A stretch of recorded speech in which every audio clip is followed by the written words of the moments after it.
There's a book called Evening's Empire by Craig Kozlowski, and in it he says that the way we sleep now, i.e. getting all our sleep at one batch at night time, say between 6 and 7 hours, that's relatively new and a product of at least the Industrial Revolution. In the past, people used to sleep twice, once in the early evening and again in the early morning.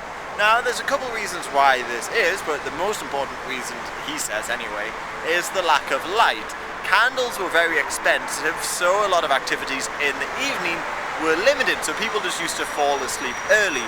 Plus, overgeneralizing here, but the lack of light also made cities, well, the centre of cities, a semi-lawless place, so people tended to avoid going out at night time. But if you've ever read Don Quixote, in there it says that he was a man who was allegedly satisfied with only his first sleep.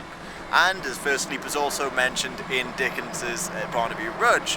And there's a whole book detailing these fictional and also real examples of people sleeping twice, and it's called At Day's Close, Night and Times Past, if you're interested and want to look into it. More interestingly though, there was a few hours in the middle of the night that a lot of people were awake, and there's strange things that happened at this time of night.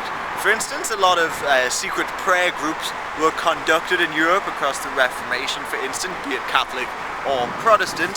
Plus, a lot of people had sex during this sort of middle of the night period, and it was highly recommended to have sex at this time if you wanted to conceive. But, and this is sort of disputed, it's also said that the lighter morning sleep is the beauty sleep that you might have heard of. This is where the term came from anyway. But with the invention of street lights, going out in the evening became more and more fashionable, especially in cities like Paris and London, where people would go out, walk, eat a meal, etc, etc, etc. And with the invention of the light bulb during the Industrial Revolution, people pretty much forgot that we ever had two sleeps. And another interesting development occurred because of the invention of light bulbs and street lights and stuff like that, and that is dinner, a meal previously held in the middle of the day, moved later and later into the evening, and lunch was created to sort of fill the midday gap. So this is why in England especially there is some debate as to whether dinner is the evening meal or the midday meal, and whether or not tea is the evening meal. That's where this confusion sort of comes from.